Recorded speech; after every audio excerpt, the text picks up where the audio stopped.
Hello, this is Amanda and welcome to another fairy stamper video. Today we're going to be making a flat shaker with some of the new fairy stamper stamps released this month and a couple Honeybee stamps dies. This is the Balloon Bunch Honey Cut die. There comes several balloon dies to make, well, balloons, obviously. So I used one of those dies to cut a balloon out of my card front panel.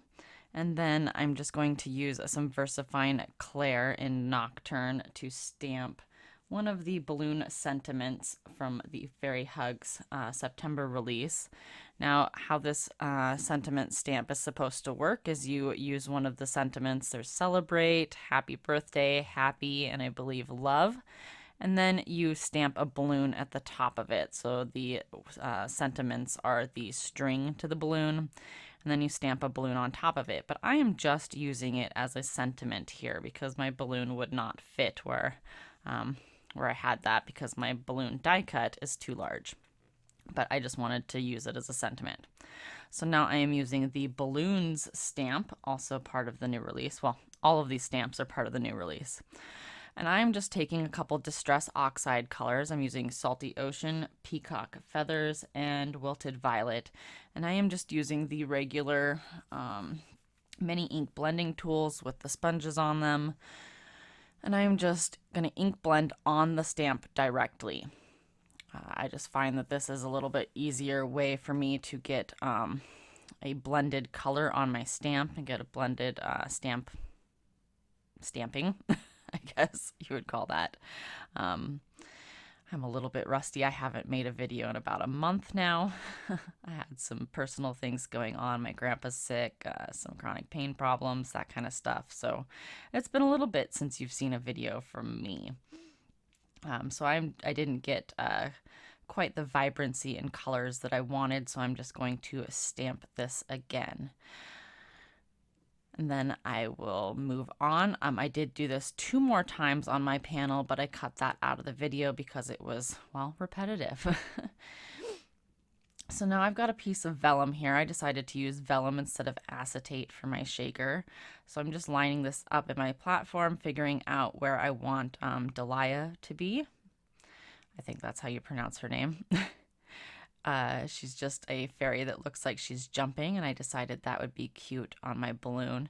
If you wanted to make her look like she's actually inside the balloon when you're using vellum, you would want to stamp her on the back side. So I would just flip my panel and my vellum over so I could get my placement right and stamp her on the back side, and that would actually make it look like she is inside the balloon because the frosted vellum.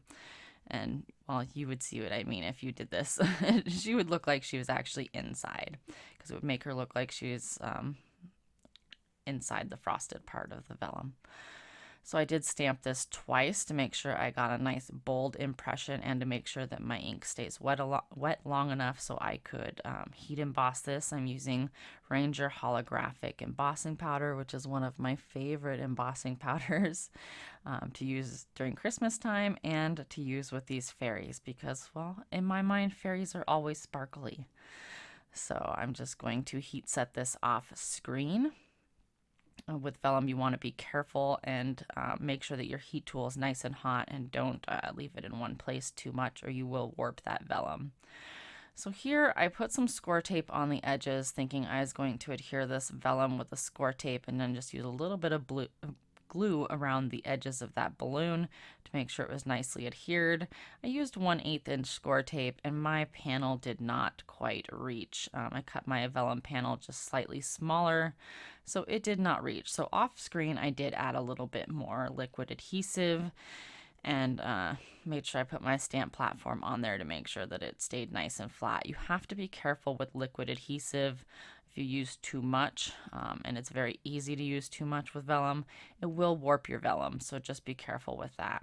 So I did decide to use this score tape to adhere my vellum panel to a black matting layer, which will also be what I put my sequins in between this this cardstock vellum layer and the black matting layer.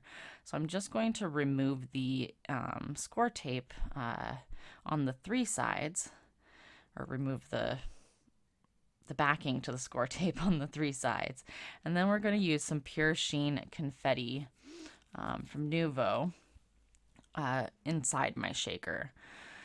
So I've got the Bluebell Hearts here. I'm just going to add a couple scoops of those. And then I'm going to use the rainbow quartz triangles. Add a couple scoops of those. I'm not even sure if Nuvo still sells all of these. I got these in kits quite a while ago when I was doing tonic kits. And these are the Mermaid Parade stars.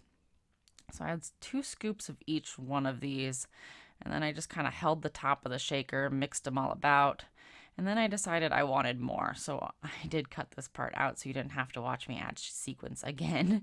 So I added 1 or 2 more scoops of each one of those sequins, and I decided that was full enough. And I'm just testing out my shaker, making sure everything shakes. And now I'm moving on to the inside of my card, and I'm going to use the sentiment from the new release called It's Your Birthday. And that's exactly what it says. It's your birthday. And then I'm going to use that same balloon stamp that I used on the outside of my card with the same colors: Salty Ocean, Peacock Feathers, and Wilted Violet. We're going to do that same technique where I just ink blend it with the mini ink blending tool right onto the stamp. And so you'll get to see me do that again if you didn't quite get it the first time. It's really pretty easy process. I just take the foam tool and just dab it on there. No rubbing or circle blending or anything like that. I'm just dabbing it on there. And then I'm going to use the VersaFine Clair in Nocturne for my sentiment. And just stamp that on there. And again, I am going to have to do those balloons a second time. I did not get a great stamping excuse me, on those, so I'm just going to do that again. I'm going to get on camera and just add those colors 1 more time so I get a good dark impression on those balloons. There are also ink pads that are rainbow colors. You can get those too for that type of stamping, but since I have so many distress ink colors, and these were the Oxides, but you could use distress inks to do this too.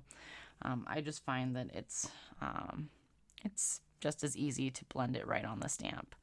So now we're just going to adhere the card front panel onto the front of my card, and I did get it crooked, so I'm just gonna have to pull that up a little bit and scooch it over, which is why I use liquid glue 99.9% of the time. And then to finish it off, I am going to use the string and the bow, which is also included in that Honeybee stamp, or the die set that I used, and just add a little bit of glue onto that and put those on for my finishing touches. I will have to cut off that string a little bit because it is hanging off the end of my card. But other than that, that will finish up my card for today. The links for all the products in the Fairy Stamper store are listed in my description box below, as well as links to the Fairy Stamper Hugs Facebook group and my personal social media, as well as the Fairy Hugs YouTube channel, depending on which channel you are watching this on. We would love for you to join us over on the Facebook group. I would love it if you followed me on my personal social media. Please subscribe to both channels. We would love to have you. And as always, have a great day.